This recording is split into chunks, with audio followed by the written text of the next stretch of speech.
The main six have the sheds packed up. However, one engine had to be kicked out in order for Stepney to sleep there. So Tom has to choose which engine should be kicked out for the meantime. No one volunteered, except James. Can Edward leave the shed, sir? Certainly. Edward will be relocated to Wellsworth, where his branch line is. And so, Edward got out of the berth and allowed Stepney to fill in.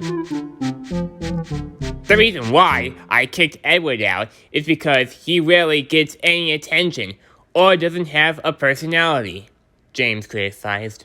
Edward heard what James said. Secretly offended, he went to Wellsworth.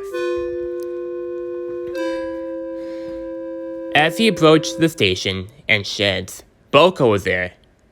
Hey Edward, are we having a sleepover? Of course we are, Boko. That's why it's nighttime. Edward tried not to be upset by talking. Is there something wrong?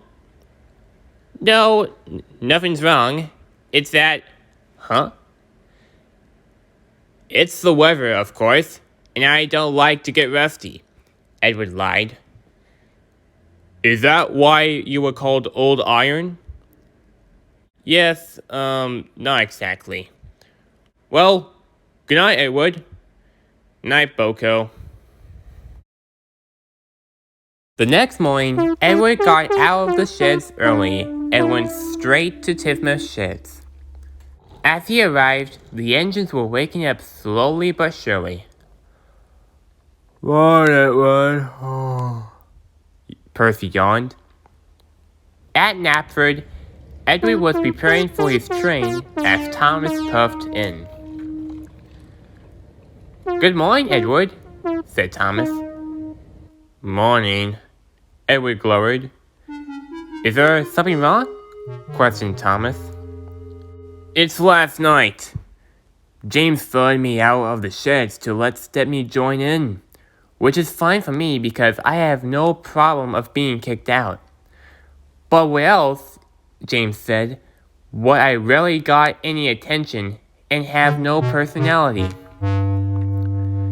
Edward, you do get attention. Well, not from this show.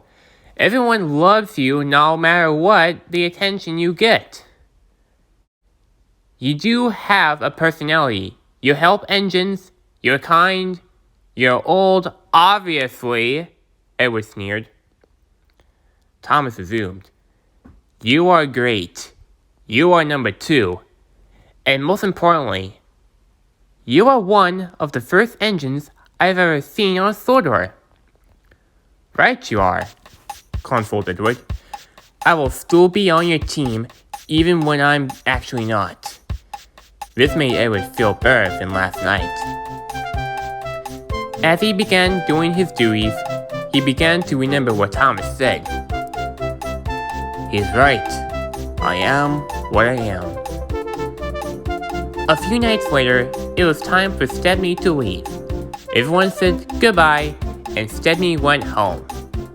The berth was empty to allow Edward to come back. Edward, you're welcome to come back to Tifmouth. Edward thought for a few moments. No thanks. I'd like someone else to take my berth. Rebecca. I take the berth now? Yes, go on, take it. It doesn't hurt. Thank you, Edward. For now, I am going to sleep at Wellsworth from now on. We'll miss you, the engines responded. Even though I will see him every week, Thomas said to himself. But something isn't right about here. Not sure if it rings a bell?